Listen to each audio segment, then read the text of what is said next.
نعم. أبو عبد الملك يقول إذا كان هناك مجموعة من العزاب في شقة وحان وقت الصلاة وصلوا جماعة، علما أن المسجد قريب، هل تحققت الجماعة في هذه الحالة؟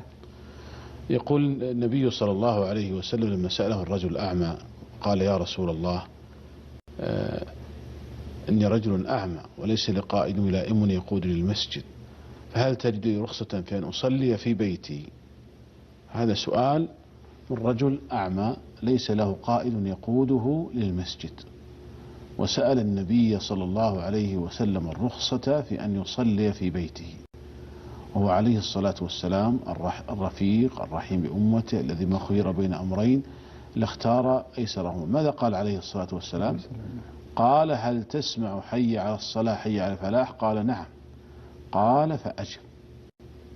فلم يرخص النبي عليه الصلاة والسلام لهذا الرجل الأعمى الذي ليس له قائد يقوده للمسجد، فما بالك بغيره؟ وأيضا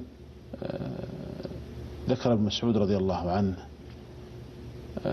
أن المحافظة على الصلاة مع الجماعة في المسجد أنها من سنن الهدى، وأن التخلف عنها أنه من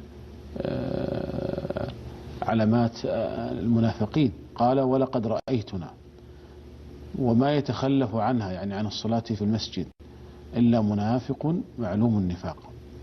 ولقد رأيتنا يؤتى بالرجل يهادى بين الرجلين حتى يقام في الصف، يعني هذا رجل مريض لا تجب عليه الصلاة مع الجماعة في المسجد، ولكن مع ذلك يصر على أن يصلي في المسجد حتى إنه يهادى. ما معنى يهادى؟ يعني يعضد له عن يمينه وعن شماله، يأتي بين رجلين، يأتي بين رجلين يعضدان له حتى يقام في الصف، لشدة حرص الصحابة رضي الله عنهم على إقامة الصلاة مع الجماعة في المسجد.